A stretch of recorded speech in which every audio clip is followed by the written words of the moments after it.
जय श्री हरि। स्वागत है आप सभी भक्त जनों का। आज हम आपको सुनाने जा रहे हैं एक अत्यंत पावन और दिव्य कथा, आमल की एकादशी व्रत कथा।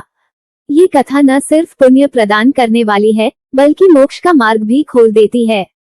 सनातन धर्म में एकादशी व्रत का बहुत महत्व बताया गया है। हर एकादशी व्रत अपने आप में अनोखा और चमत्कारी फल देने वाला होता है। फाल्गुन मास के शुक्ल पक्ष की एकादशी को आमल की एकादशी कहते हैं। इस दिन भगवान विष्णु के साथ साथ आंवले के वृक्ष की पूजा का विशेष महत्व बताया गया है।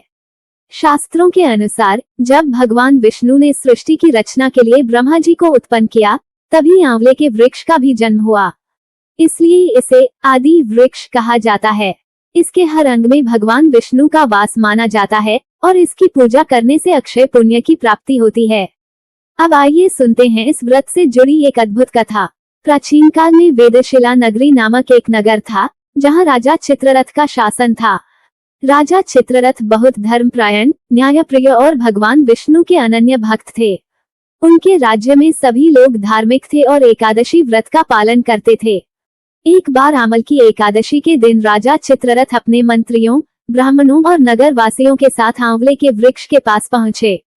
वहां उन्होंने भगवान विष्णु की पूजा की और भजन कीर्तन करते हुए रात्रि जागरण किया। पूरा नगर भक्तिभाव में डूबा हुआ था। उसी समय एक शिकारी वहां आ पहुंचा। वो भूखा प्यासा था और जीवन भर उसने कोई धर्म कर्म नहीं किया था, लेकिन संयोगवश वह भी वहीं रुक गया। उसने पूरे दिन उपवास रखा और रात भर भगवान के भजन सुनते सुनते जागता रहा। भगवान की कृपा देखिए, वो शिकारी जिसने अनजाने में व्रत कर लिया, उसके जीवन में बड़ा बदलाव आया।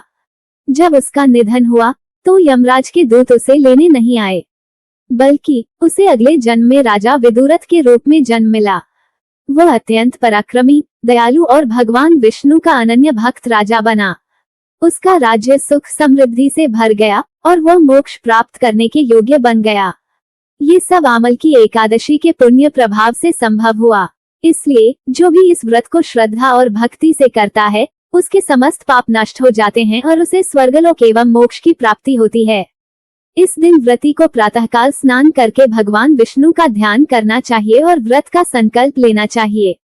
ओम नमो भगवते वासुदेवाय। मैं श्रीहरि की कृपा प्राप्ति एवं मोक्ष की कामना से आमल की एकादशी का व्रत कर रही हूँ। कृपया मेरी रक्षा करें और मुझे आशीर्वाद प्रदान करें। इसके बाद आंवले के वृक्ष की पूजा करें, उसके तने की परिक्रमा करें और भगवान विष्णु का ध्यान करें। रात्रि में भजन कीर्तन करें और अगले दिन द्वादशी तिथि पर ब्राह्मणों को दान देकर व्रत का समापन करें। भगवान विष्णु स्वयं कहते हैं, जो व्यक्ति श्रद्धा और भक्ति से आमल की एकादशी का व्रत करता है, वह सभी पापों से मुक्त हो जाता है और उसे वैकुंठ की प्राप्ति होती है। तो भक्तों, इस व्रत का पालन करें, आंवले की वृक्ष की पूजा करें और भगवान विष्णु की कृपा प्राप्त करें। हरि बोल। जय श्री विष्णु।